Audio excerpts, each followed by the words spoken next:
In Warsaw, in the winter of 1807, a child was born into a nation that did not exist. The maps called it the Russian Empire, the Prussian Kingdom, the Austrian territories.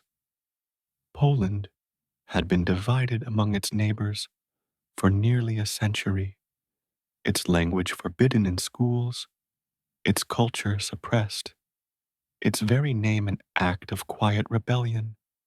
Into this world of absence and endurance came Maria Salomea Sklodowska, fifth and youngest child of teachers, who educated minds in secret, who preserved knowledge the empire wished to erase, who understood that learning itself could be a form of resistance. The apartment was modest, but filled with instruments.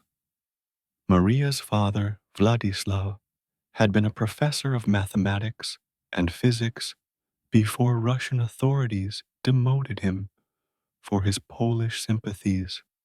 He kept scientific equipment in glass cases, barometers measuring atmospheric pressure, electrometers detecting electric charge, devices that rendered visible forces the naked eye could not perceive. Young Maria would stand before these cases, pressing her face to the glass, watching needles move in response to invisible influences. Something in her was already learning to attend to what could not be directly seen. The household carried sorrow alongside its learning. Maria's mother, Bronislava, suffered from tuberculosis, that slow thief of breath that marked 19th century Europe with its patient devastation. She would not kiss her children, would not embrace them, maintained careful distance to protect them from the disease consuming her lungs. Maria learned early that love and distance could coexist, that the deepest care might manifest as absence, that presence itself could carry invisible danger. When Maria was 8, her oldest sister Sophia died of typhus. 2 years later, her mother finally surrendered to the tuberculosis she had fought for so long. The child, who would become Marie Curie, learned grief young, learned that the world takes what it takes, regardless of worth or love or protest. But she also learned something else, that knowledge might be the only fortress, the only protection against a world that could not be controlled, but might perhaps be understood. The Russian occupation shaped everything. Polish children were required to learn in Russian, to recite Russian history, to pretend their own language and culture did not exist. But in secret, in apartments that shifted locations to evade authorities, the floating university gathered. Polish students taught by Polish teachers, preserving what the empire sought to destroy. Maria attended these clandestine classes, absorbing not merely knowledge, but the understanding that knowledge itself could be forbidden, that seeking truth might require courage, that the pursuit of understanding was never neutral. She excelled at everything, memorized entire textbooks, won gold medals in gymnastics and academics alike. But the official schools were closed to her beyond secondary education. Russian universities did not admit women, and Polish universities did not exist. The glass ceiling was not metaphor, but architecture, solid as the walls of the institutions that refused her entry. So Maria made a pact with her sister Bronia. They would take turns. One would work to support the other's education abroad. Then the roles would reverse. Maria spent years as a governess, teaching children in rural estates, sending her earnings to fund Bronia's medical studies in Paris. The work was often tedious, sometimes humiliating, always subordinate, but she continued studying on her own, continued preparing for the future she was building through her sister's absence. In those years of waiting, Maria fell in love with the son of one of the family she served. The family rejected the match. A governess was not suitable for their heir, no matter how brilliant. The rejection wounded her deeply, added another layer to the armor she was constructing around her heart. But it did not break her. Nothing had broken her yet.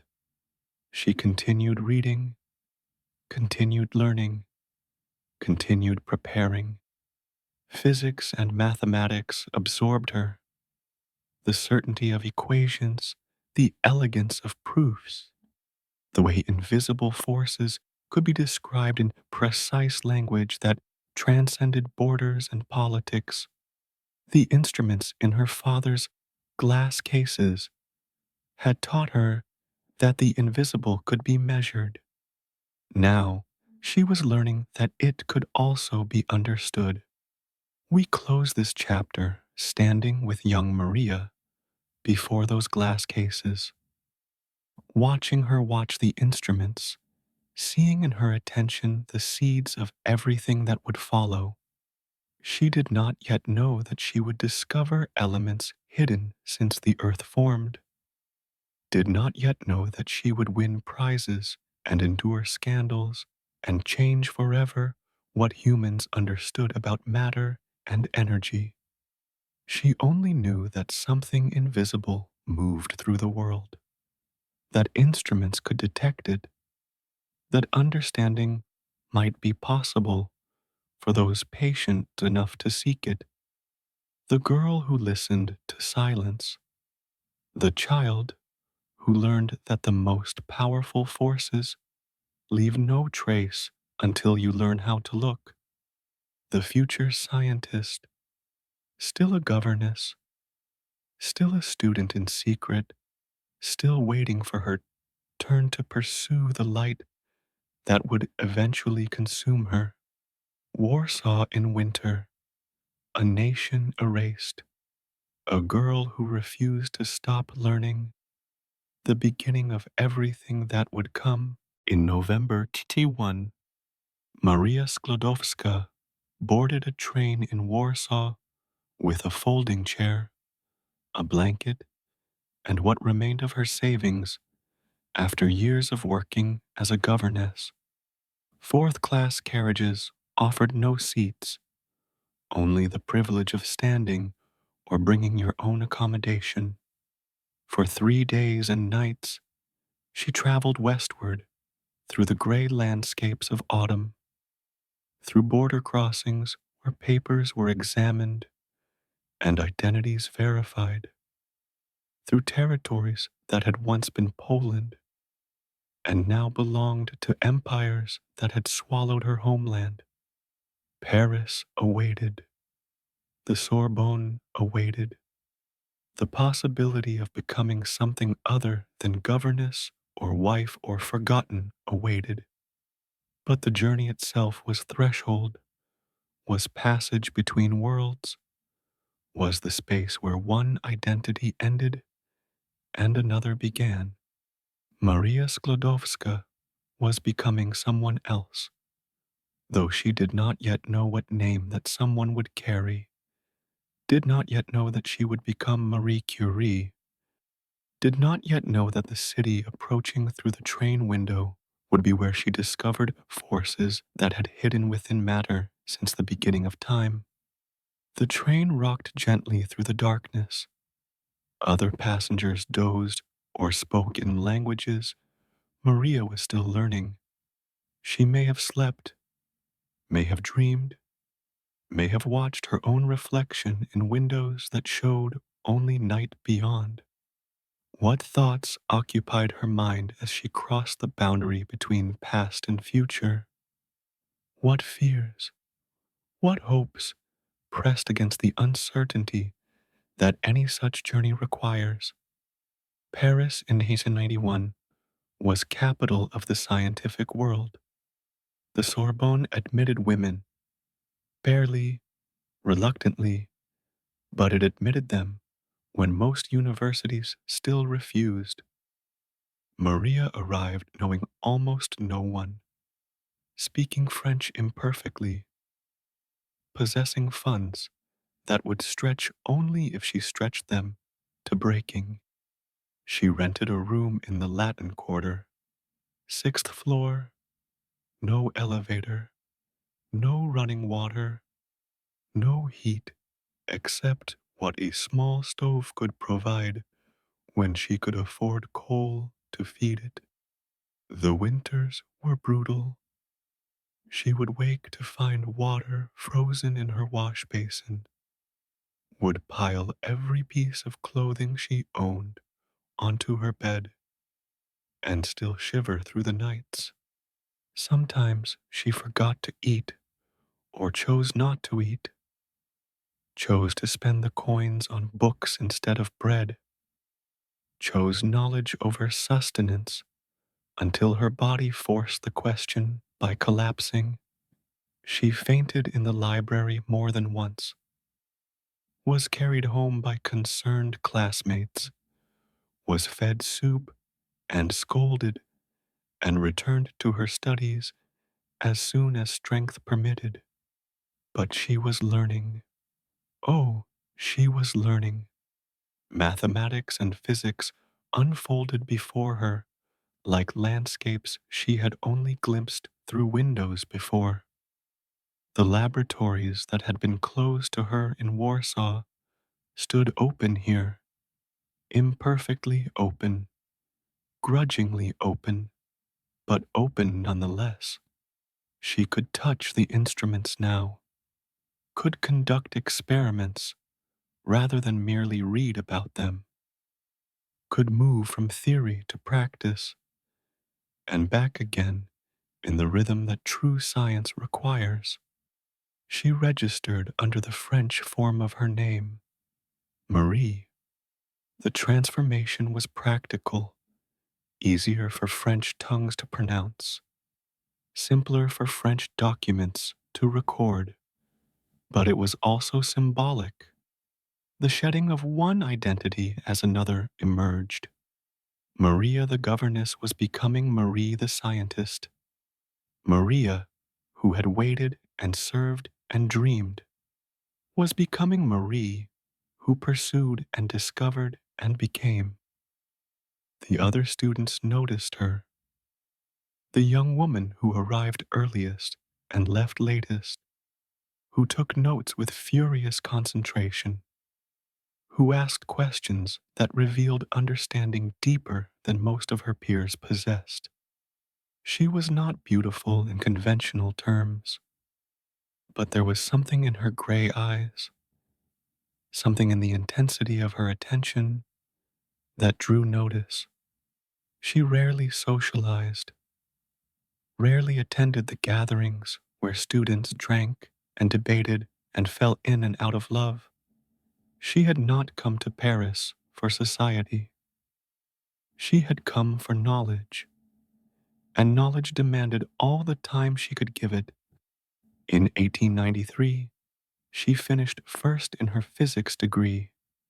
In 1894, she finished second in mathematics. 2 degrees in 3 years, both at the top of her class, both achieved while living on the edge of poverty, both earned through labor that few of her better funded classmates could match. The girl from Warsaw had proven herself in the capital of science, but she was not finished. She was only beginning.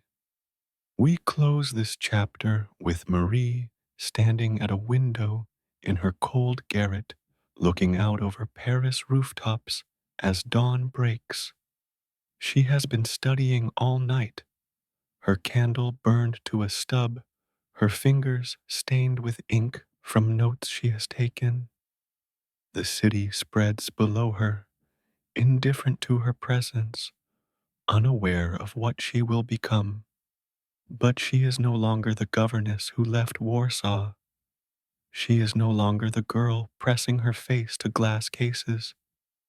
She is becoming the scientist who will change what humanity knows about matter and energy, about the forces hidden within the smallest particles of existence. The train that carried her toward light has arrived. The journey continues, but the destination is no longer distant dream. It is here in the cold room and the crowded laboratories and the endless books. It is here in the transformation from Maria to Marie, from waiting to seeking, from dreaming to discovering. Paris spreads before her. The future waits, and somewhere in that future, elements glow in darkness, waiting for the woman patient enough to find the hem. Behind the School of Physics, on Rue Le Mans in Paris, there stood a structure that architects might have hesitated to call a building. It had been a dissecting room once, then a storage shed, then abandoned entirely as unfit for any serious purpose. The glass roof leaked when it rained. The floor was bare asphalt that cracked in winter and softened in summer. There was no proper ventilation, no heating beyond a small cast iron stove that could not warm the space even when fed constantly. This was where Marie and Pierre Curie would discover two elements that had hidden within the earth since its formation. This was where the invisible would finally become visible. Pierre Curie had entered Marie's life in 894, introduced by a Polish physicist who thought they might benefit from collaboration.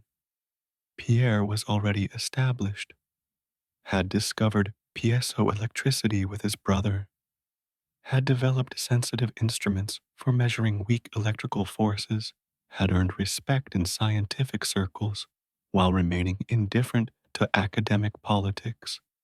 He was gentle where Marie was fierce, dreamy where she was focused, romantic where she was practical. And yet they recognized something in each other immediately, not just attraction, though attraction was present, but kinship, the recognition of a fellow traveler on the difficult path of seeking. They married in 1895 in a civil ceremony with no religious component. Marie wearing a dark blue dress she chose because it would be practical for laboratory work afterward.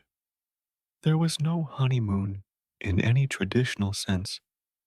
They bought bicycles with wedding gift money and spent the summer cycling through the French countryside, talking endlessly about science and life and the strange fortune that had brought them together.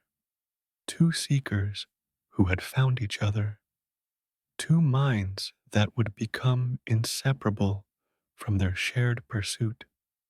The question that would consume them emerged from Wilhelm Röntgen's discovery of X-rays and Henri Becquerel's observation in 1896 that uranium salts emitted rays of their own accord, rays that emerged without external energy, that seemed to violate everything known about conservation of energy.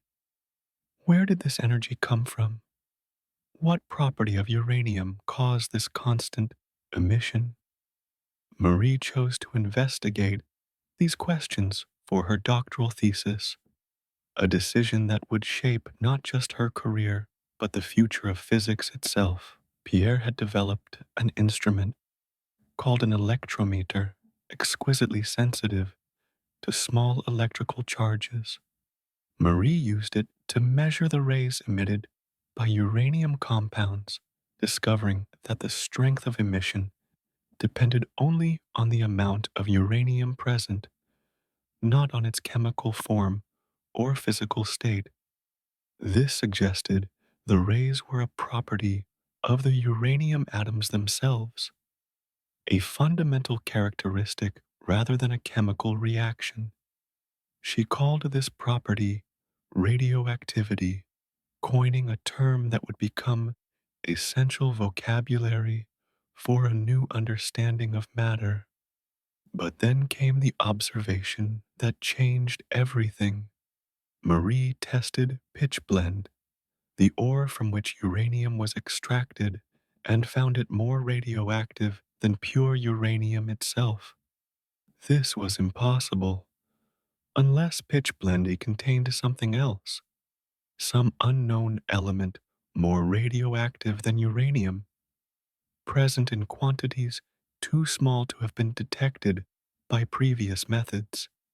Marie was certain, somewhere in that ore, something was hiding. The search for this hidden element required processing enormous quantities of pitchblende. The Curies acquired tons of the ore, residue from Austrian uranium mines, waste material that the mines were happy to give away. They had no proper laboratory, only the leaking shed behind the school. No assistants except each other. No equipment except what they built or improvised. Marie spent hours stirring boiling vats of pitchblende residue with iron rods taller than herself, her arms aching, her skin burning from chemicals whose dangers she could not yet measure. The work was brutal, physical labor that would have exhausted a laborer, combined with chemical analysis that required delicacy and precision. Marie would process 20 kilograms of raw material to extract a few grams of the concentrate that might contain the unknown element. Then she would begin again and again and again through years of repetitive labor that most scientists would have abandoned. But she did not abandon it. She could not. Something in her knew that the secret was there waiting, hidden within the ore, patient as she was patient. In 1898, they announced the first discovery, polonium, named for Marie's erased homeland. Later that year, they announced a second, radium, from the Latin word for ray, but announcing was not the same as isolating. Scientific skeptics demanded proof, demanded pure samples of these supposed new elements, and isolating radium in pure form would require processing tons more ore, years more labor, effort that would consume Marie, even as the radium she sought was consuming her without her knowledge. Pierre grew concerned about the work's physical toll on Marie. He suggested they might pause, might seek assistance, might find some way to protect themselves from the chemicals and the radiation they were beginning to suspect was dangerous. But Marie refused to stop. The work was too important. The discovery was too close. She would not rest until she held pure radium in her hands, until no one could doubt what she had found. We close this chapter at night when Marie would return to the shed alone. In the darkness, the solutions glowed. a soft blue-green phosphorescence that seemed to breathe, that seemed alive with energy no one had ever witnessed before. She called it beautiful. She kept samples on her desk, in her pockets, beside her bed. She watched them glow as she fell asleep, never suspecting that the light she loved was passing through her body, damaging cells, accumulating harm that would take decades to manifest fully. The shed where secrets burned, the laboratory that was barely a building, the years of physical labor and chemical analysis and persistent seeking, the glow in the darkness that seemed like gift and was also, invisibly slowly, patiently, beginning the work of taking everything in exchange for what it revealed. In July 1898, Marie and Pierre Curie announced the discovery of a new element in the Comptes Rendus of the French Academy of Sciences.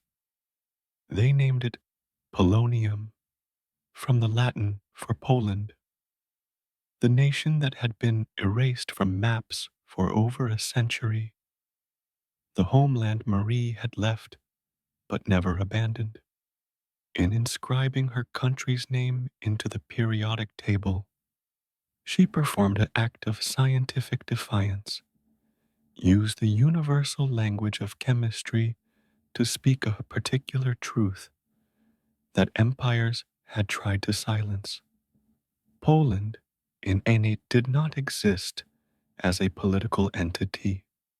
It had been partitioned among Russia, Prussia, and Austria since 1795, its language forbidden in schools, its culture suppressed, its very existence denied by the powers that had divided it.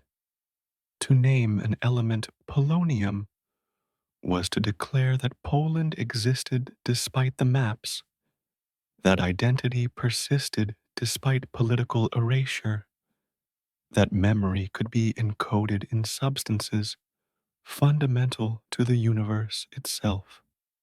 The periodic table became a memorial, each element a small eternity where those who discovered them left traces of themselves and what they cherished. Marie's relationship with her homeland was complex, woven through with love and grief, and the particular longing of exile. She had left Warsaw as Maria Sklodowska, had become Marie Curie in Paris, had transformed her name and her language and her daily life while carrying Poland within her like a wound that would not heal and a hope that would not die. She never stopped writing letters in Polish, never stopped following news from home, never stopped believing that Poland would exist again, that the erasure was temporary, that what had been divided would someday be restored. Polonium itself was strange, highly radioactive, unstable, existing only briefly before decaying into other elements. Perhaps this was fitting for an element named after a nation that had been dismembered, that had transformed and would transform again, that refused to disappear even when all the apparatus of state had been taken from it. Polonium would later be found in tobacco smoke, contributing to lung cancer's prevalence, would be used in assassination, notably killing former Russian spy Alexander Litvinenko. In Tutix, would become associated with danger and death in ways Marie could not have foreseen when she chose that name in that moment of defiant naming. But in 88, the element was simply discovery, simply triumph, simply the reward For years of grinding labor in a leaking shed, Marie and Pierre continued their work, seeking to isolate the second element they had detected, radium, which was proving far more difficult to extract in pure form. The announcements had drawn attention, but attention was not the same as acceptance. Many scientists remained skeptical, demanded proof in the form of isolated samples that could be weighed and measured and tested independently. The demand for proof drove Marie through years more labor, tons more pitch blende processed, endless repetitions of the same chemical separations, each yielding tiny quantities of the radioactive substances she sought. Pierre helped when his own research permitted, but he also had teaching duties, administrative responsibilities, the demands of a scientific career that continued alongside their joint work. Marie bore the brunt of the physical labor, the endless stirring and boiling and filtering, the work that was simultaneously scientific and industrial, that required both precision and endurance. Her body paid the cost. Her hands became scarred and cracked from chemicals. Her lungs absorbed fumes that modern chemists would consider dangerous beyond measure.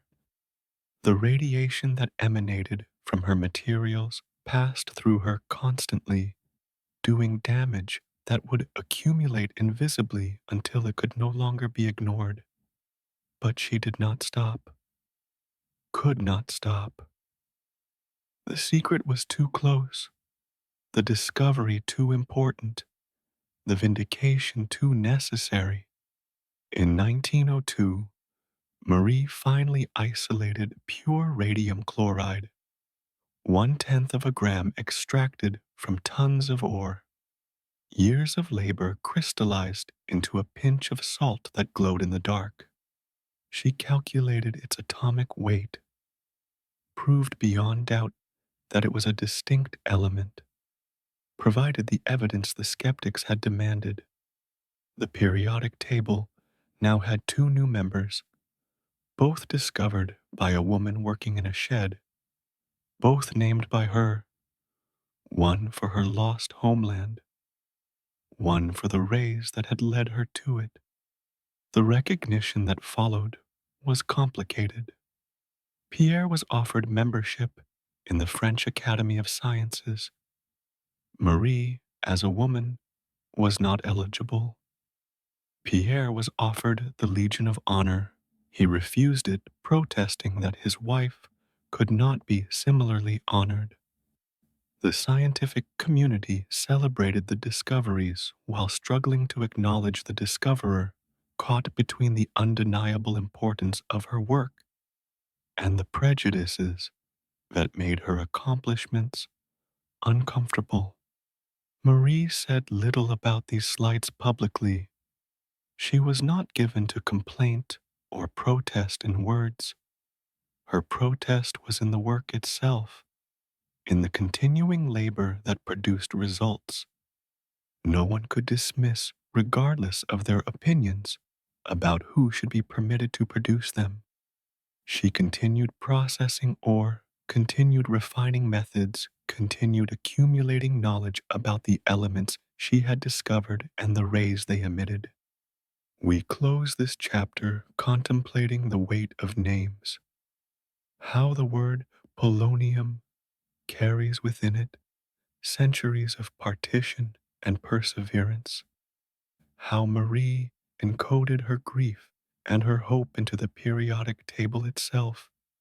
The element she named for her homeland would eventually be found in instruments of death.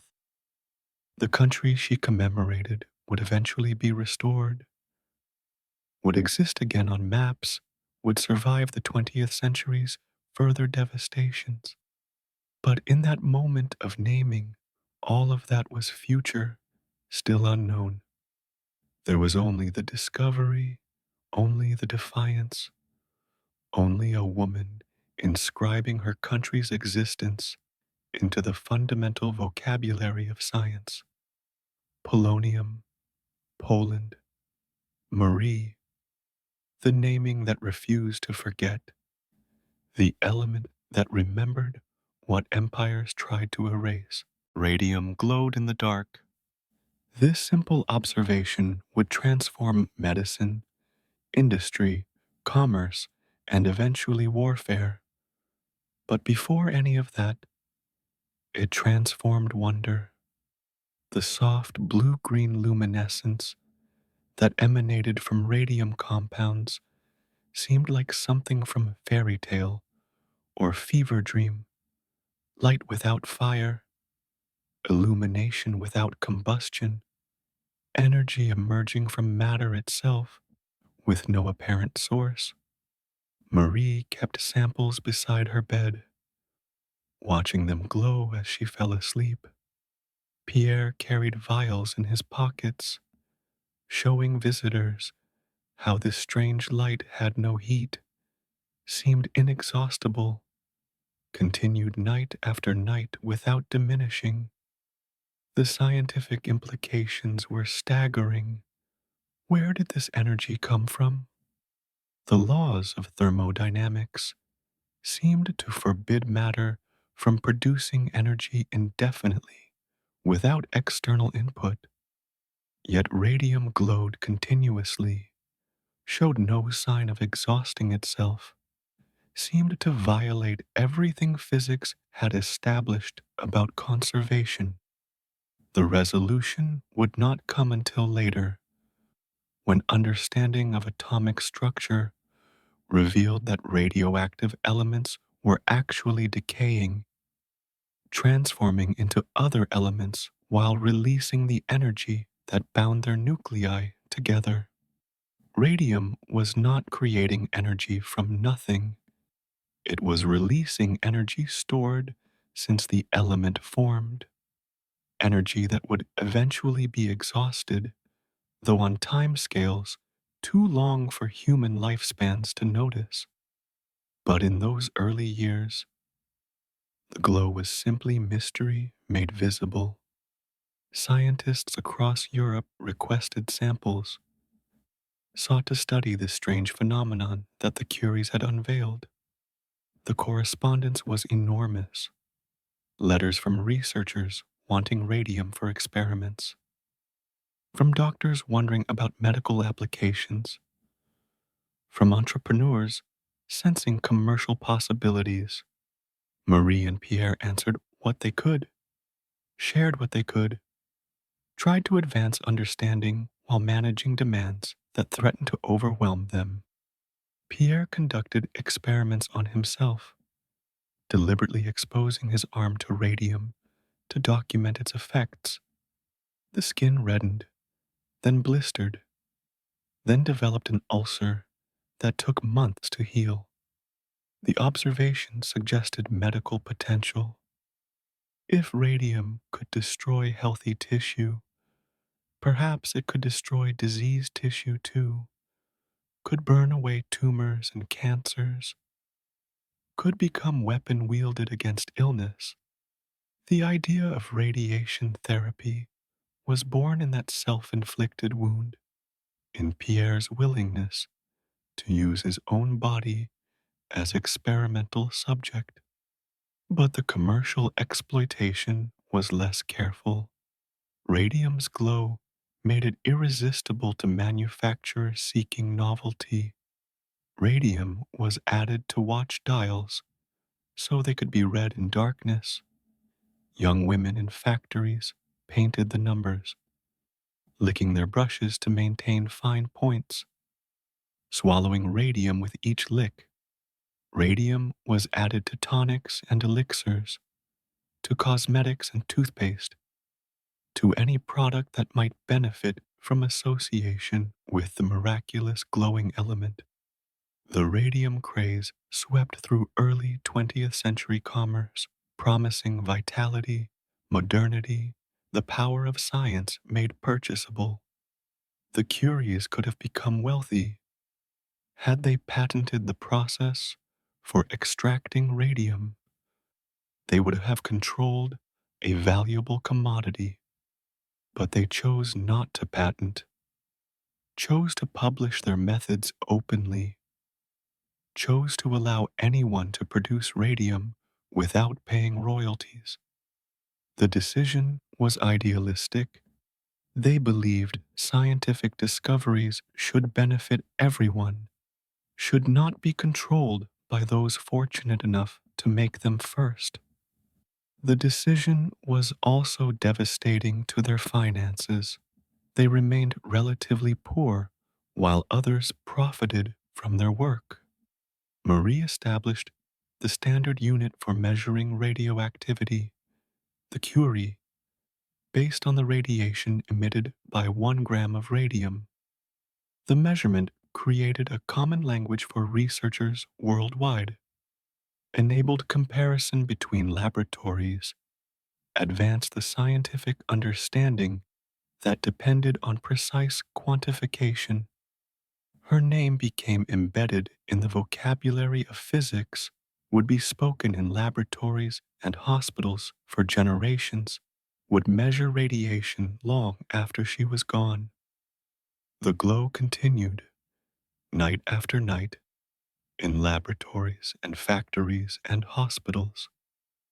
Radium became medical tool, industrial product, consumer novelty. It was painted on airplane instruments so pilots could read them at night. It was used to treat cancers, sometimes successfully, sometimes causing new cancers in the surrounding tissue. It accumulated in bodies, in bones especially, depositing there because the body mistook it for calcium, because the elements were chemically similar enough to fool biological processes. Marie did not recognize the danger, or refused to recognize it. She continued handling radium with bare hands, continued breathing air laden with radioactive particles, continued exposing herself to radiation that was accumulating in her body year by year. When her fingers cracked and bled, she attributed it to the chemicals. When she felt exhausted, she attributed it to overwork. The glow that seemed so beautiful, so miraculous, so full of possibility, she could not or would not see it as threat. We close this chapter in the darkness of the laboratory at night, with Marie watching her vials of radium glow. The light is soft, persistent, unearthly. It casts shadows that seem to move, seems to pulse with something like life, seems to promise secrets still unrevealed. She finds it beautiful. She will always find it beautiful, even when the cataracts cloud her vision, even when her blood cells fail, even when the cause becomes unmistakable. The glow that would not fade was already fading everything it touched. But in this moment, there is only the light, only the wonder, only a woman watching something no one had ever seen before and finding it indescribably beautiful. The glow, the wonder, the danger that hid within the light, the beauty that was also, slowly, invisibly, a form of death. In 1903, the Swedish Academy announced that the Nobel Prize in Physics would be awarded for work on radioactivity. The recipients would be Henri Becquerel, who had first observed uranium's strange emissions, and Pierre Curie, who had done so much to characterize and measure them. Marie Curie was not mentioned. The woman who had coined the term radioactivity, who had discovered two new elements, who had spent years processing tons of ore while her husband divided his time with other research. She was to be overlooked, erased, credited only as assistant to a husband who had assisted her. The intended exclusion came to light when a Swedish mathematician, Magnus Gosta Mittag Leffler, learned of the Academy's plans and warned Pierre. The letter he received explained that Marie's contribution was being minimized, that she was to be mentioned only in passing, if at all. Pierre's response was immediate and unambiguous. He would not accept the prize without Marie, would not participate in erasing the woman whose work had made everything possible, would refuse the honor rather than accept it under false terms. The Academy reconsidered. Marie Curie became the first woman to receive a Nobel Prize. Her name added alongside Pierre's and Becquerel's. But the near erasure revealed something important about how recognition worked, about who was considered worthy of seeing and who was assumed to be merely helpful. Marie had to be fought for, had to be demanded, had to be extracted from the shadows where the committee had initially placed her. The prize that honored her work also reminded her of how easily that work might have been attributed elsewhere. The ceremony itself was complicated by health and circumstance. Neither Marie nor Pierre could attend initially. Both were exhausted, Pierre suffering from the bone pain that would later be recognized as radiation damage, Marie weakened from years of chemical exposure and overwork. The official lectures required of laureates were delivered months later, Pierre speaking about the physics of radioactivity, the measurements and observations and theoretical implications. Marie did not lecture publicly. Women did not speak at such official gatherings, regardless of their contributions to the work being celebrated. The prize money helped. The Curies had remained poor despite their fame, their refusal to patent leaving them dependent on modest academic salaries, while radium made others wealthy. The Nobel funds allowed them some comfort, some relief from the constant financial anxiety that had accompanied their scientific triumph. But money could not protect them from what the radium was doing to their bodies, could not undo the damage already accumulating in their bones and blood. The prize also brought attention. Newspapers seeking interviews, dignitaries seeking audiences, the curious public wanting glimpses of the famous couple who had found glowing elements in a leaking shed. Marie despised the attention, found it intrusive and exhausting, wanted only to return to her laboratory and continue the work that mattered to her. Pierre shared her discomfort, but handled it more gracefully, speaking to journalists, explaining their research, performing the public role that scientific fame seemed to require. In the newspapers, Marie was often described in terms of her appearance, her demeanor, her role as wife and helpmate.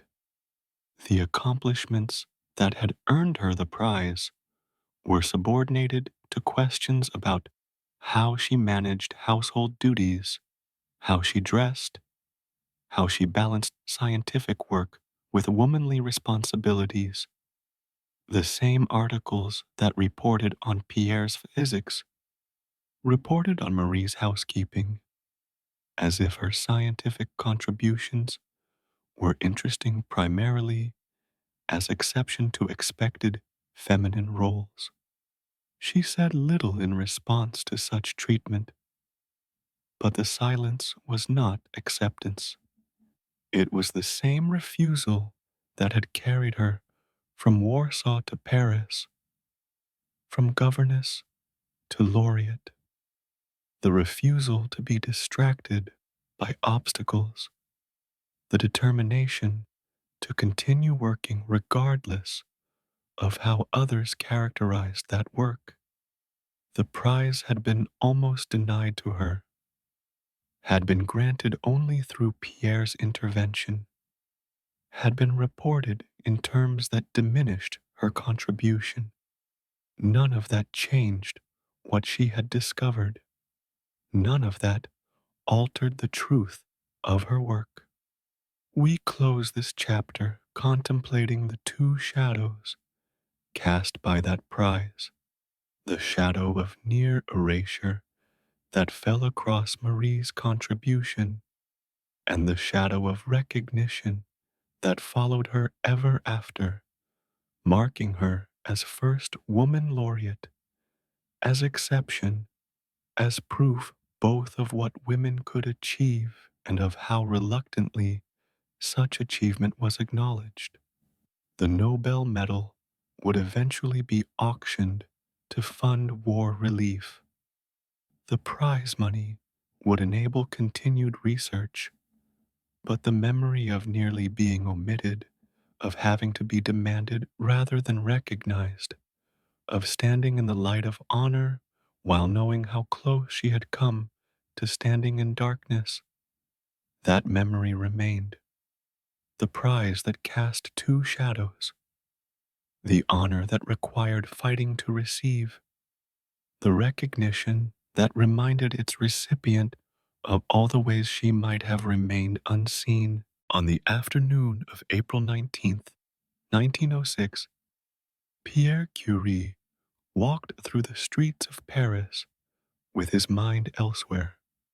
Perhaps he was thinking about the lecture he had just delivered. Perhaps he was contemplating experiments waiting at the laboratory. Perhaps he was simply tired, his body weakened by the bone pain that had plagued him increasingly, his concentration diminished by the fatigue that seemed to grow heavier each year. He did not notice the horse-drawn wagon approaching as he attempted to cross the Rue Dauphine. He stepped into its path. The horses shied. He stumbled. A rear wheel passed over his skull. He died instantly, there on the rain-slicked cobblestones. 46 years old, at the height of his powers, gone between one heartbeat and the next. Marie received the news at home, delivered by a colleague who had accompanied Pierre to the earlier meeting. The words did not make sense initially, could not make sense, refused to assemble into meaning. Pierre dead? Pierre gone? The man who completed her sentences, who shared her thoughts, who was the other half of her working mind and her living heart? How could he simply cease to exist? How could the world continue turning when such a thing had happened? The days that followed were movement without meaning. There were arrangements to be made, condolences to receive, a funeral to plan. Marie went through the motions with a stillness that those around her mistook for strength. In truth, she felt nothing, or felt everything so intensely that it overwhelmed the capacity to feel anything distinctly. She refused to let anyone else prepare Pierre's body for burial. She washed him herself, dressed him herself, kept vigil through the night Before the funeral, the intimacy of death had to be hers, had to be private, had to be the final expression of a partnership that had defined her adult life. In her diary, she began writing to Pierre as though he could still hear. They filled the grave and put sheaves of flowers on it. Everything is over. Pierre is sleeping his last sleep beneath the earth. It is the end of everything, everything, everything. The entries continued for years. Conversations with a dead man. Questions asked to silence. The ongoing relationship that death had interrupted but could not entirely end. The diary was never meant to be read by others. It was simply Marie's way of maintaining connection with someone who no longer existed, of continuing to speak to the only person who had ever fully understood her.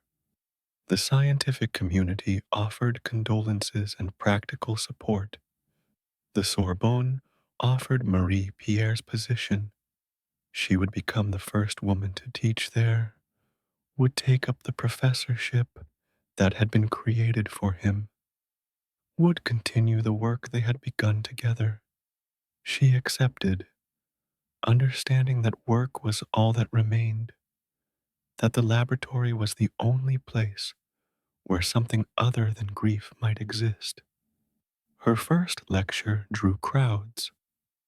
Students and faculty and journalists packed the amphitheater, curious to see how the widow would manage, whether she would break down, whether she would rise to the occasion. Marie walked to the podium and began speaking exactly where Pierre had left off in his last lecture, continuing mid-thought as though no interruption had occurred, no mention of death, no tears, no acknowledgement of the tragedy that had brought her to this place. Simply the physics of radioactivity, explained with the same precision Pierre would have employed. The audience wept. Marie did not. In the years that followed, she threw herself into work with an intensity that bordered on self-destruction. The laboratory became her home more truly than any residence. The experiments became her companions. The pursuit of pure radium, the characterization of radioactive decay, the applications of radiation, these became the whole of her existence. She raised her daughters, maintained her household, fulfilled her professional obligations, but the center was gone. The partnership that had made everything meaningful had been shattered on a rain-slicked street, and nothing would restore it. Some who knew her observed a hardening, a withdrawal that made her less accessible than she had been during Pierre's life. She had never been warm by temperament, but there had been softness beneath the reserve, openness to those she trusted. After Pierre's death, the softness became more difficult to find, the trust more difficult to earn. The woman who had survived loss before, mother, sister, homeland, survived this loss too. But survival is not the same as wholeness. Something had broken that would never fully heal. We close this chapter standing at the place where Pierre fell, now an ordinary Parisian street, now unremarkable in any way. The cobblestones have been replaced. The horse-drawn wagons have been replaced by automobiles. Nothing marks the spot where one of history's great scientific partnerships came to sudden end, where a woman lost the person who understood her best, where grief entered and never fully left, the street where everything shattered, the afternoon when the world continued turning regardless, the silence that followed and would follow forever, the empty space beside her in the laboratory, the conversations that would never be finished, the partnership that death dissolved while the work continued. Pierre was gone. Marie remained. And the only response she knew was to work until the work itself became a kind of memorial, a kind of continuation, a kind of refusal to let death have the final word. In 1911, Marie Curie won her second Nobel Prize, this time in chemistry, for isolating pure radium and determining its atomic weight. She was the first person to win two Nobel Prizes in different sciences, an achievement that should have marked unambiguous triumph. Instead, that same year, newspapers across France published her private letters, revealing an affair with physicist Paul Langevin, a married man and former student of Pierre's. The scandal nearly destroyed her. The letters had been stolen from Langevin's wife, who provided them to journalists. The coverage was vicious, portraying Marie as foreign seductress, destroying a French family as a woman of loose morals unworthy of the honors France had bestowed on her. The anti-foreign sentiment was naked. Articles emphasized her Polish origin, questioned her loyalty to France, suggested she should return to her homeland. The misogyny was equally naked. Her scientific achievements became evidence of unwomanly ambition. Her pursuit of knowledge became synonym for sexual transgression. Mobs gathered outside her home. Letters arrived demanding she leave France. Newspapers that had celebrated her discoveries now demanded her humiliation. Colleagues who had respected her work fell silent or joined the condemnation. The Nobel Committee suggested, through diplomatic channels, that she decline to attend the ceremony to receive her prize, the honor that recognized her scientific supremacy was to be overshadowed by scandal that had nothing to do with science. Marie refused to stay away. She traveled to Stockholm despite illness, exacerbated by the stress, despite the hostile coverage, despite the suggestion that her presence would be inappropriate. She delivered her Nobel lecture on the chemistry of radioactive substances, speaking only of science, making no reference to the storm raging around her personal life.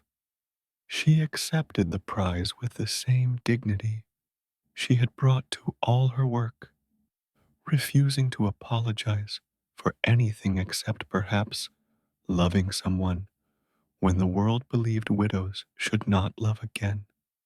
The affair itself was complicated. Paul Langevin was separated from his wife, who was by all accounts violent and difficult. Marie had been alone since Pierre's death 5 years earlier, had found in Langevin something of the intellectual partnership she had lost, had allowed herself a relationship that felt like resurrection after years of grief. Whether the relationship was wise was debatable. That it was private until the letters were stolen and published was undeniable.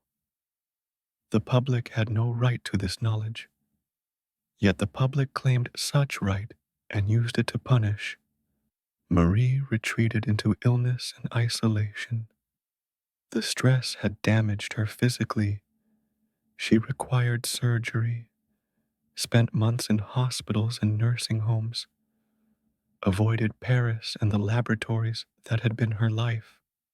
Friends feared for her sanity, feared she might not survive the combination of physical collapse and public humiliation.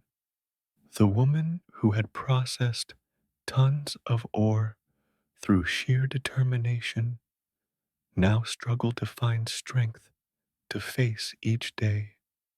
But she did not break entirely. She could not. Something in her refused to surrender, refused to let the scandal be the final word. She recovered slowly, returned to her work slowly, rebuilt her life slowly. The scientific community, initially silent during the scandal, gradually rallied to her defense. Colleagues who had been reluctant to be associated with her began speaking publicly in her support. The scandal faded from newspapers, replaced by other outrages, other controversies, other lives exposed and judged and forgotten. What remained was silence. Marie's refusal to discuss the affair publicly, to explain or justify or apologize. She gave no interviews about her personal life. She wrote no memoirs addressing the scandal. She let her work speak instead. Let the laboratories she built, and the students she trained, and the discoveries she continued making stand as response to those who had questioned her worth. The silence was not weakness, but weapon, refusal to participate in her own destruction, determination to be judged by her science rather than by the stories told about her private life. We close this chapter in that silence, in the aftermath of scandal that has faded into history while Marie's work endures. The letters that were stolen and published have been lost. The newspapers that crucified her have yellowed and crumbled. The mobs that gathered have dispersed into death. But the radium she isolated still glows in the dark. The elements she discovered still appear on the periodic table. The measurement units named for her are still used in laboratories worldwide. The scandal that sealed her in silence, the privacy that was violated, the punishment that was inflicted, the survival that followed regardless, the woman who refused to apologize, refused to explain, refused to let anyone define her except through the work that mattered, the work that would outlast all scandals, all controversies, all attempts to diminish what she had achieved. Silence as response, silence as dignity, silence as the refusal to give enemies what they wanted, her voice, her explanation, her submission to their judgment. When war came to Europe in 19, Marie Curie transformed herself from researcher into rescuer. The conflict that swept across Belgium and France sent millions of young men into trenches, into artillery bombardments, into the machinery of industrial warfare that produced casualties on scales never before witnessed. Surgeons operating on the wounded needed X-ray equipment to locate bullets and shrapnel, but X-ray machines remained in city hospitals, far from the field hospitals where soldiers were dying because fragments could not be found. Marie saw the problem and created the solution. She gathered X ray equipment, installed it in ordinary automobiles, and drove these mobile radiology units to the front lines herself. She called them Petites Curies, little Curies, and eventually there would be 20 of them, staffed by women she trained to operate the equipment, bringing the ability to see inside bodies to places where such seeing could save lives. She commandeered cars, requisitioned equipment, trained technicians, drove through artillery barrages, did whatever was required to get the machines to where they were needed. Her daughter, Irene, barely 17 when the war began, became her partner in this work. Mother and daughter drove together through landscapes shattered by war, set up equipment in makeshift hospitals, braided X-ray machines while shells fell nearby. Irene learned radiology from her mother, learned the physics of X-rays and the anatomy they revealed, learned the discipline of working amid chaos. The war that destroyed so much also forged this partnership between generations, created the bond that would continue when peace returned. That would lead to Irene's own Nobel Prize decades later. The work was dangerous in ways beyond the obvious. X-ray equipment of that era required operators to position themselves in the radiation's path, to adjust images while exposing themselves to doses that would be considered criminal today. Marie showed no concern for her own safety, had spent years handling radium with bare hands, saw no reason to behave differently with X-rays. The radiation accumulated in her body, in Irene's body, in the bodies of the technicians they trained. The harm would manifest later in cancers and blood disorders and shortened lives. But in the moment, the work was salvation. Surgeons who had been operating blind could now see precisely where the metal lodged in flesh. Amputations that had been performed unnecessarily could be avoided when the damage was revealed to be less than feared. Lives were saved. How many? No one could count precisely, but the estimates range into hundreds of thousands. The woman who had been persecuted by French newspapers, who had been told to leave France, who had been called foreigner and seductress, was now saving French soldiers by the thousands. Marie also donated her Nobel medals to be melted down for the war effort, though authorities declined to accept them. She purchased war bonds with her prize money, contributed to relief efforts, gave everything she could to a nation that had treated her with such cruelty just years before. The giving was not calculation, not attempt to rehabilitate reputation. It was simply response to need, the same response that had driven her to process tons of ore in search of elements, the same response that made her unable to see suffering without trying to reduce it. The war ended in 1918, leaving Europe devastated, millions dead, a generation traumatized by experiences that language could not adequately convey. Marie returned to her laboratory, to the research that had been interrupted, to the slower work of understanding rather than the urgent work of saving.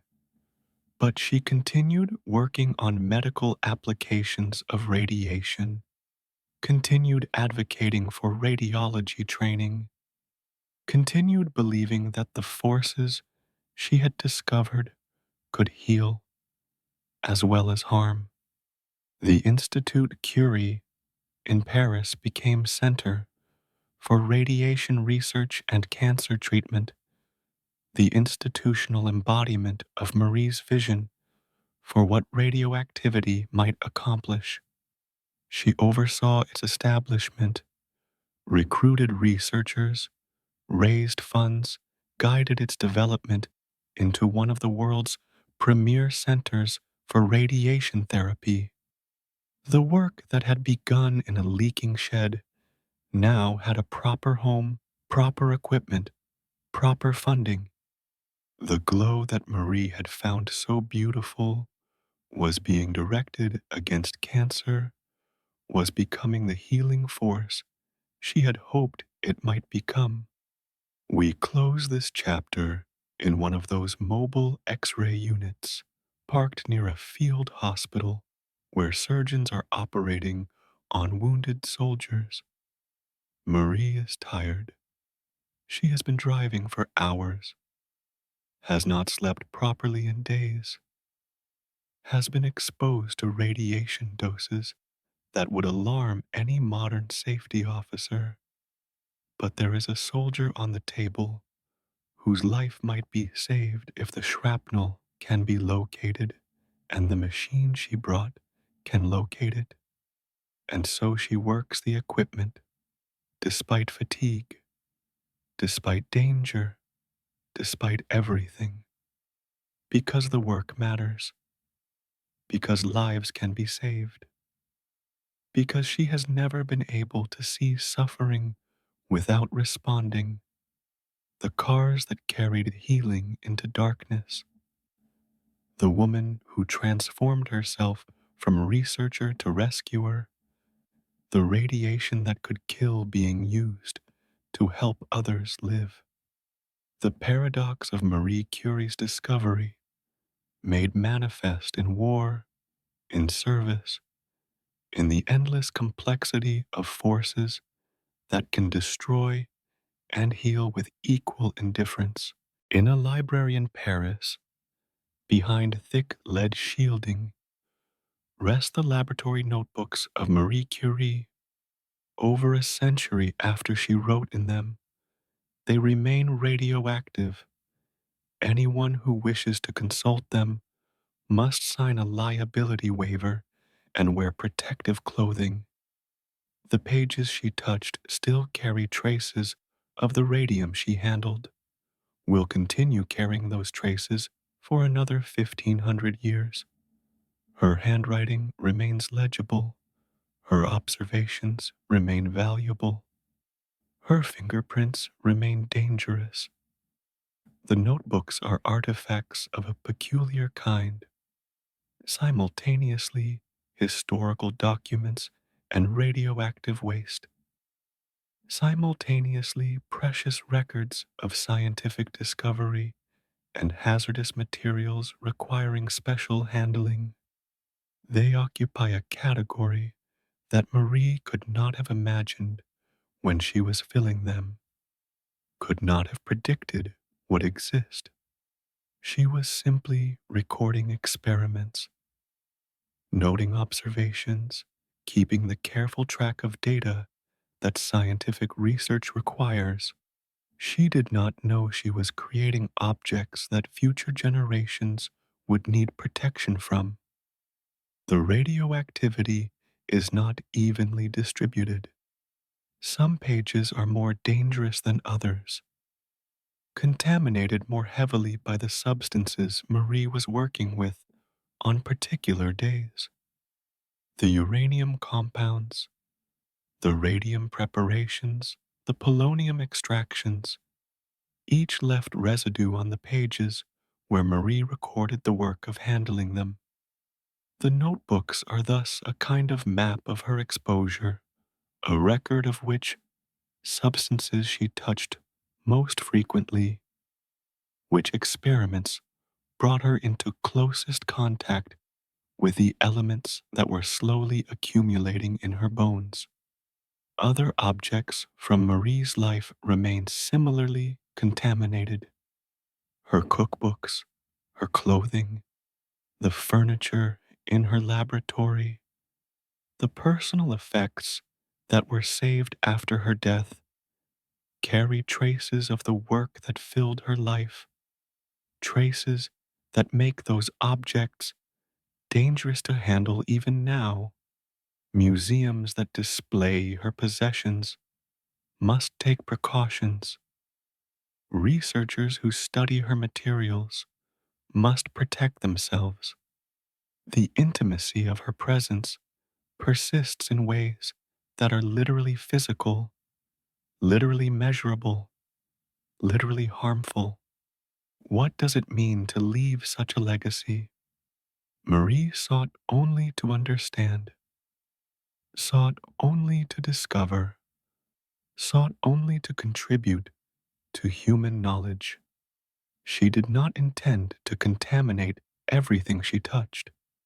She did not know that her work would inscribe itself so permanently into the materials around her.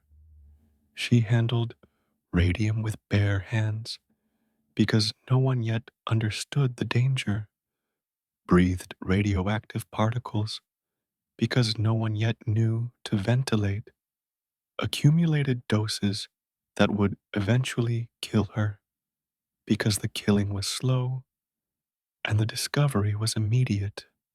The notebooks are also beautiful.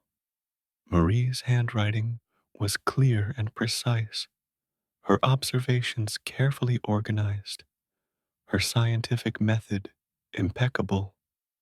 The pages record the gradual emergence of understanding, the slow accumulation of data that eventually revealed new elements. Reading them, if one were permitted to read them, if one were willing to accept the exposure, would be reading the story of discovery itself, the patient work of asking nature questions and recording nature's answers.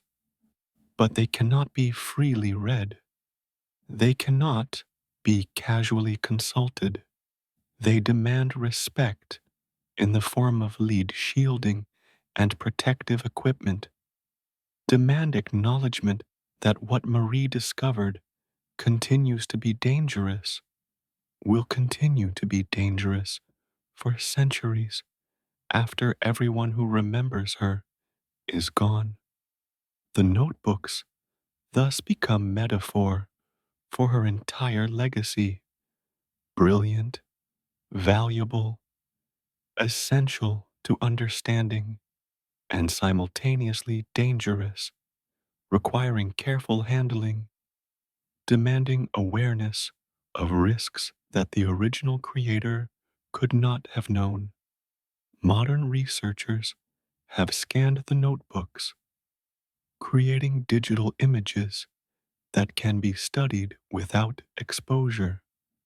The words and observations are now available without the danger that accompanies the physical objects, but something is lost in the translation.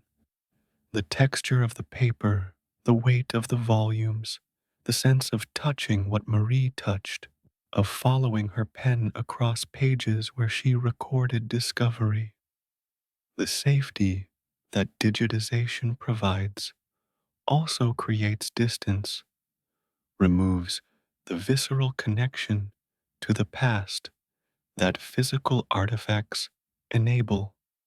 We close this chapter contemplating those lead lined boxes, those notebooks that cannot be safely touched, those pages that continue to glow with the residue of discovery.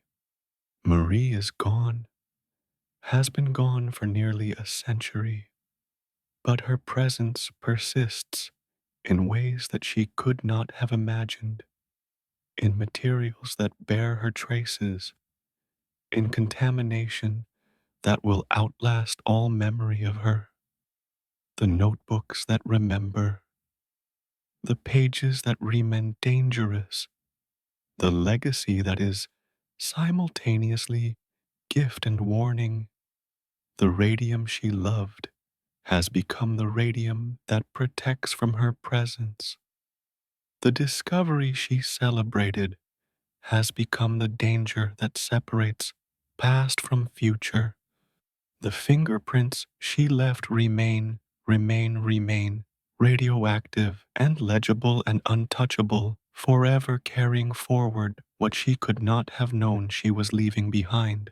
When Marie Curie died on July 4th, 1934, her body was so radioactive that her coffin was lined with an inch of lead. The cause of death was aplastic anemia. The bone marrow that should have produced blood cells had been destroyed, almost certainly by the decades of radiation exposure that had accumulated since she first began working with radioactive materials. She was 66 years old. She had been going blind from cataracts that radiation had caused. Her fingers were scarred and damaged from years of handling radium. Her body had become, in a essence, a record of her work, inscribed with the consequences of discoveries she had made, but could not protect herself against. The final years had been difficult. The cataracts that clouded her vision made laboratory work increasingly impossible. The weakness that came from her damaged blood kept her bedridden for long periods. She continued working as long as she could, continued going to the laboratory, continued supervising research, even when she could no longer conduct it herself. The work had been her life for 4 decades. Giving it up would have been giving up existence itself. She never acknowledged that radium had caused her illness. Whether this was denial or genuine uncertainty remains debated.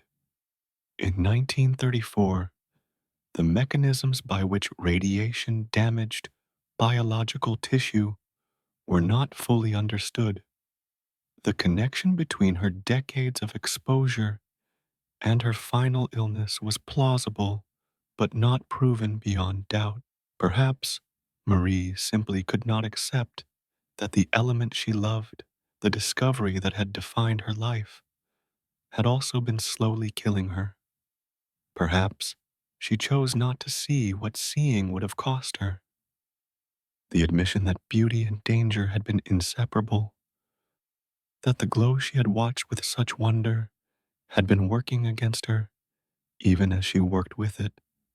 The lead-lined coffin was practical necessity, not symbolism. Marie's body had absorbed so much radium that it continued emitting radiation even in death. Burying her in an ordinary coffin would have contaminated the soil around her grave.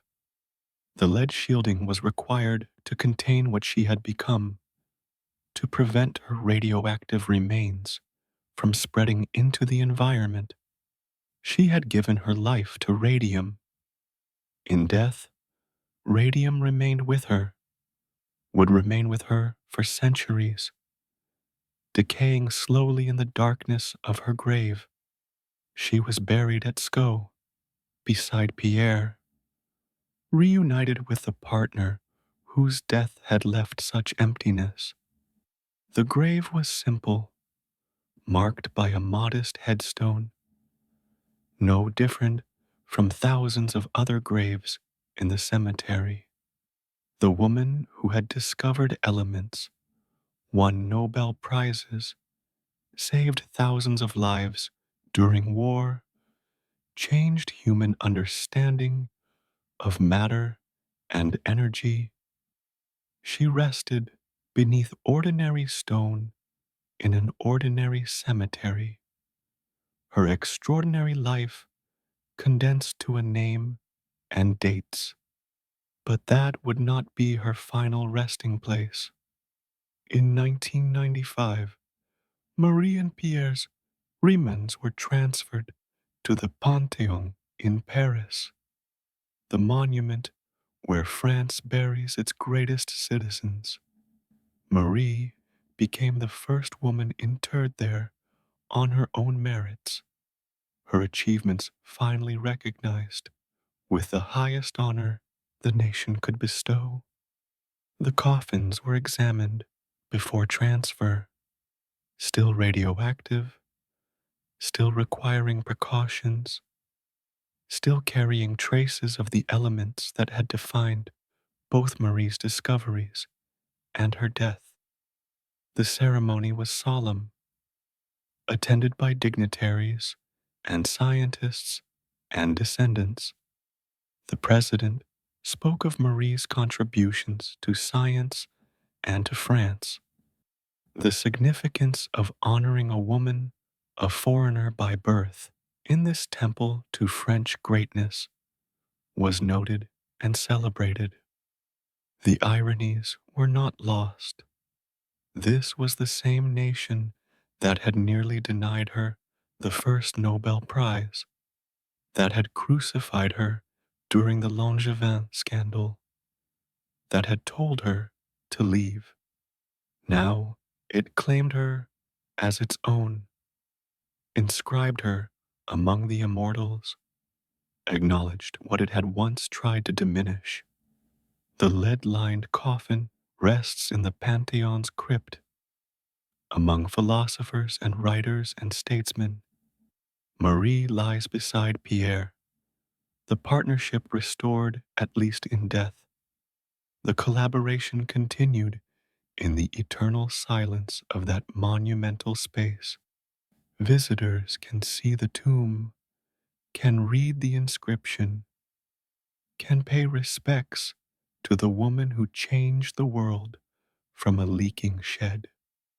They cannot, of course, touch the coffin. They cannot get too close. The radiation persists, will persist, will continue for centuries as the radium decays, according to the laws Marie helped discover. We close this chapter standing in that crypt, before that sealed coffin, contemplating what it contains. The body of a woman who sought only to understand the radioactive elements that she loved and that killed her. The lead that separates her remains from the world she changed, the silence that she chose in life and that death has made permanent, the coffin that required sealing, that still requires sealing, that will require sealing for longer than anyone who remembers Marie will live, the pioneer who was poisoned by her discovery, the scientist who became, in death, a radioactive object requiring special handling, the woman who rests among the immortals but cannot be approached too closely, the coffin, the lead, the radium that remains forever. What remains of Marie Curie is both more and less than a person. She is name and symbol, legacy and lesson, warning and inspiration tangled together until they cannot be separated.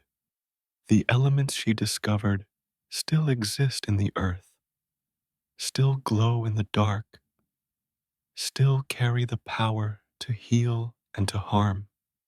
The path she opened remains open.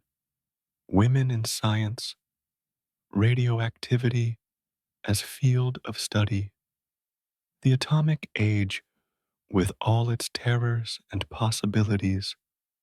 The light she found continues to illuminate and to burn, indifferent to the human intentions that uncovered it. Radium has largely fallen from use, replaced by safer radioactive sources in medical applications. But the understanding that Marie pioneered, that atoms contain vast energies, that matter can transform, that the smallest particles hold powers beyond what anyone had imagined. This understanding transformed everything. The atomic bomb that destroyed Hiroshima and Nagasaki was built on principles that Marie's discoveries helped establish. The radiation therapy that saves cancer patients daily uses energies that Marie was among the first to characterize. The nuclear power plants that provide electricity and the nuclear weapons that threaten annihilation both trace their ancestry to the glow that Marie watched in her leaking shed. She did not intend these consequences. She sought only to understand. But understanding has consequences that seekers cannot control, cannot foresee, cannot limit once the knowledge is released. The fire Marie discovered has burned brighter than she could have imagined, has destroyed and created and transformed in ways that continue to unfold. She opened a door, and what passed through it exceeded any prediction, any hope, any fear. The legacy for women in science is complicated but undeniable. Marie proved that women could do the work, could make the discoveries, could earn the highest recognition. She did so against obstacles that would have stopped most people, regardless of gender, poverty, prejudice, exile, grief, scandal. Her example inspired generations of women scientists, showed what was possible, provided model of determination that refused to accept limitations. And yet, she is often still the exception cited rather than the beginning of normalized inclusion, still the proof that women can achieve rather than the assumption that they will. Her daughter Irene would win a Nobel Prize in chemistry, continuing the family legacy, discovering artificial radioactivity alongside her husband, Frédéric Joliot. Irene would also die of leukemia caused by radiation exposure, the same fate that claimed her mother, the same price extracted for the same knowledge. The curse and the gift passed together down the generations, inseparable as they had always been. The Institute. Curie continues in Paris and beyond, treating cancer patients and conducting research. The measurement unit named for Marie, the Curie, remains in use, though largely replaced by the becquerel in official contexts. Her name persists in textbooks and historical accounts, in the periodic table where polonium and radium appear, in the vocabulary of physics that she helped create. She is remembered, will continue to be remembered, as long as humans remember their history of seeking to understand the world. But what did she herself understand about the price of her discoveries? The question is unanswerable. She left no memoir discussing this, no philosophical reflection on the meaning of her work. She left only the work itself, the notebooks that remain radioactive, the elements that remain dangerous, the knowledge that remains ambiguous. Perhaps she knew and accepted the cost. Perhaps she never fully acknowledged it.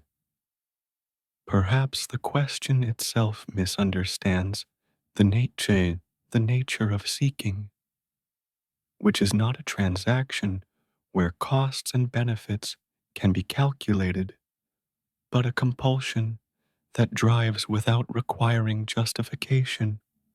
We close this journey in darkness, in a laboratory now empty, where a single vial of radium still glows. The light is blue-green, soft and strange, seemingly alive with energy that has no visible source. It is beautiful. It has always been beautiful. It will continue to be beautiful for thousands of years, continuing to glow as the radium decays, as the atoms transform, as the energy that was bound within them is slowly released. Marie saw that glow for the first time over a century ago. She found it beautiful then. She would find it beautiful now. The light that she discovered, that she loved, that consumed her, it continues beyond her, beyond all of us, indifferent to human lives and human meanings. It simply is. It simply glows.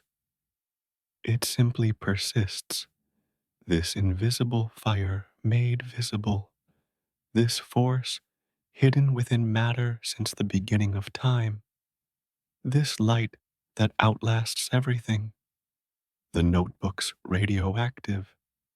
The coffin sealed. The legacy ambiguous. The glow continuing. Marie Curie sought to see what could not be seen, to understand what had been hidden, to illuminate what darkness concealed. She succeeded. The light she found illuminates still, burns still, heals and harms still. It does not judge the one who found it. It does not honor or curse her memory. It simply continues, patient as matter itself, glowing in the darkness where she first saw it, and will continue glowing long after all memory of her has faded. The light, the woman who found it, the cost that was extracted, the gift that was given, the mystery that remains, forever glowing, forever burning, forever the light that outlasts everything. Conclusion: the glow in the darkness. The story of Marie Curie closes not with answers, but with questions that continue to glow in the darkness of what we cannot fully understand. She came from a nation erased from maps and inscribed that nation's name into the periodic table. She worked in poverty and won the highest honors science can bestow. She loved with fierce devotion and lost what she loved to accident and time. She discovered forces that would transform the world and was transformed by those forces until they claimed her life.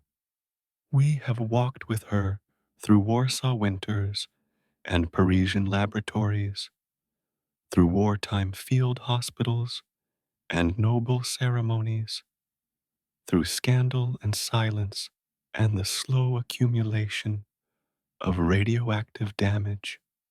We have seen her persistence and her losses, her triumphs and her costs. We have contemplated the notebooks that cannot be touched and the coffin that required sealing. We have witnessed discovery become legacy, understanding become consequence, seeking become finding, and finding become both gift and warning. What can we learn from her life? Perhaps that the pursuit of knowledge carries costs that cannot be predicted, cannot be controlled, cannot always be survived.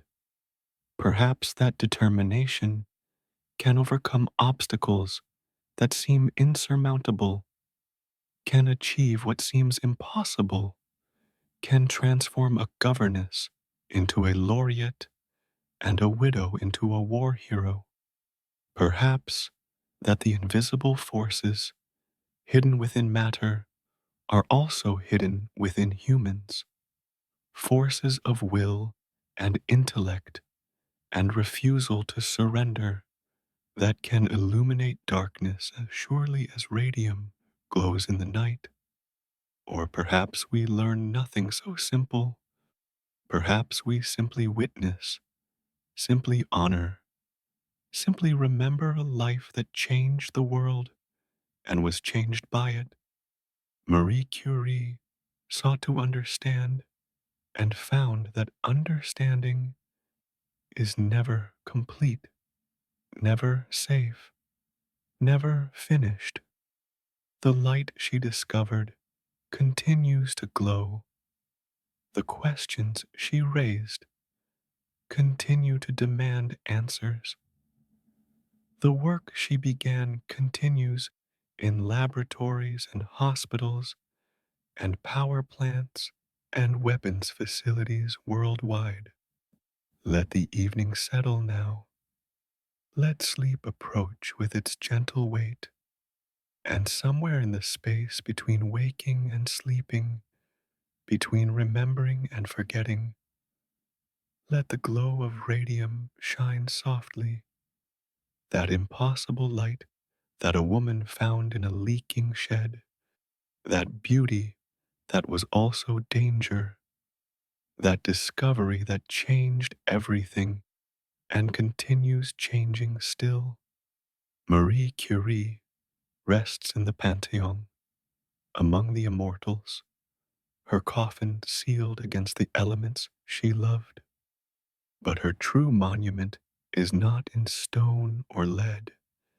It is in the light that continues to shine, in the knowledge that continues to grow, in the countless lives saved by radiation therapy and the countless more threatened by nuclear weapons.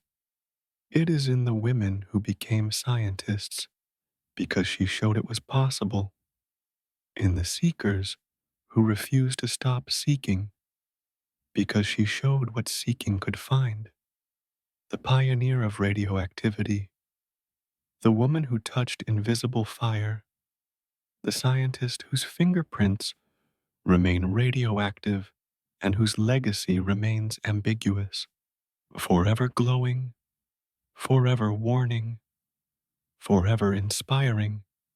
Rest now. The journey through her life is complete for tonight. The glow fades to darkness. Sleep approaches. And somewhere in that darkness, in a sealed coffin, in notebooks behind lead shielding, in the periodic table that lists her discoveries, Marie Curie persists. The woman who found light hidden within matter and was consumed by what she found. Good night. Sleep deeply and wake remembering that the invisible forces are still there, still hidden, still waiting for those brave enough or reckless enough to seek them. The light continues, the mystery remains, the glow outlasts everything.